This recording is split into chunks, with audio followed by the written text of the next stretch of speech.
Hello and welcome to this fourth video in our lecture on biometric and token-based user authentication. Remember that in this lecture, we are looking at the process of controlling the access to a computer system by its users. And this access control process requires three steps. First, there was the identification of the user,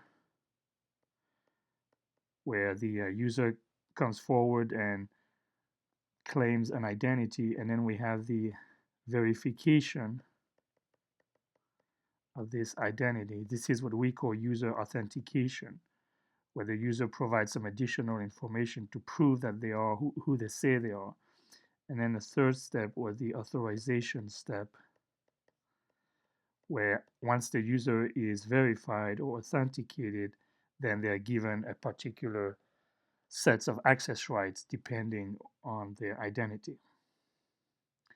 So in previous lectures, we have discussed different ways of doing user authentication.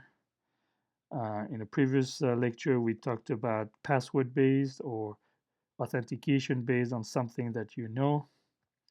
In previous lecture and the beginning of this one, we've talked about biometric authentication based on something you are, which is a static biometric, or something you do, a dynamic biometric. And in the rest of the lecture, we're going to be talking about user authentication based on something you have. That's a physical artifact that you use to authenticate yourself. And the generic name for such an artifact or object is called a token. So the rest of this lecture will be devoted to the discussion of token-based user authentication. We are particularly going to focus on um, cards as the token for this discussion. So we're talking about ATM cards and um, credit cards, ID cards, smart cards, and so on. So if we look at the different types of cards, we could kind of group them into two categories. The first three in the table here we could call memory cards. These are cards that store some in their memory, store some information about your identity.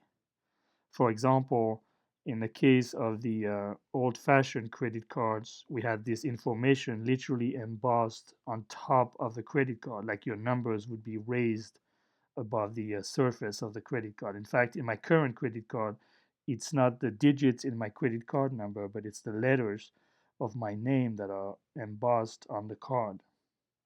Then we have cards with a magnetic stripe on the back. And again, this magnetic stripe is used to store some identification data. It can be read by a magnetic card reader.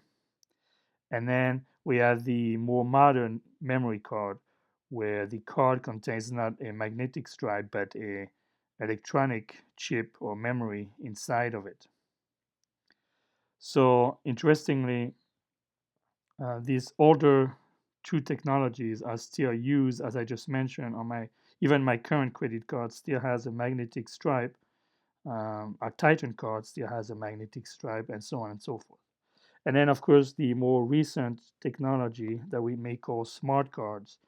The main difference between memory cards and smart cards is that here the card contains not only data stored on memory, but the card has a chip, a processor inside that allows it to do some processing and not just store the data. So let's briefly discuss memory cards. Again, these by definition are used to store data, but they don't have a processor on them.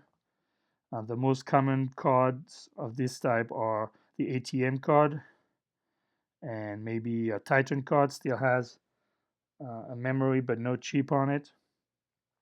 In the case of a magnetic stripe for an ATM, it usually contains both your name and a security code or your PIN or some additional information. The good thing about this card is that they're easily read by a simple reader. Unfortunately, the reader can also rewrite or modify the memory, so that's a security issue. But the reader is pretty inexpensive. Still, it's not free. And so another example of a memory card is the card you're given when you reserve a room or pay for a room in a hotel, and you're given a hotel key. That's basically a memory card. Now, in this case, the memory card only contains your authentication data. In other words, when you go and pay for your room at the front desk, you're basically giving your identification, and this is really the identification step. And then they give you this hotel room key that is basically used for authentication. It probably doesn't contain your name in Stripe, but it only contains the fact that it just authenticates you and verifies that you're the person who's entitled to enter that room.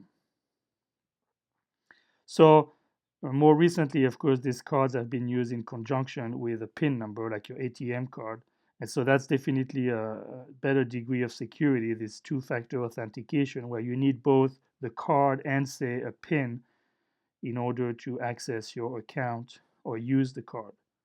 So this does provide greater security than just a password or just a card, because obviously the attacker has to both get possession of your card and gain knowledge of the PIN in order to attack these kind of systems.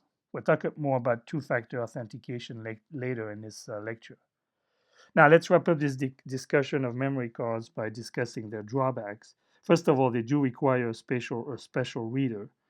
And even though this reader may not be expensive in and of itself, you need to install it on every single hotel room or um, door in your buildings.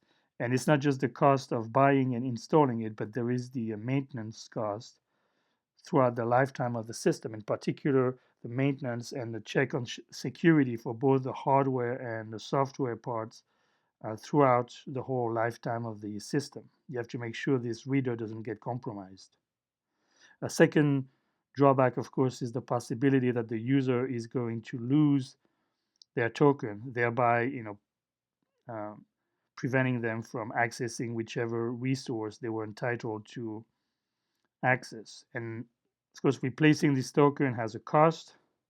So that's definitely a significant downside, as opposed to a password, which can be replaced or reset for free, and so on and so forth. And finally, one other drawback of these memory cards is that they are not that user friendly. So even though people are used to carrying a Titan card in our case, or an ATM card, because that's the way it's been done for decades, it's unlikely that users would be willing to start carrying an additional memory card just to access a computer system. So this wraps up our discussion of memory cards, and in the rest of this lecture, we will be discussing smart cards.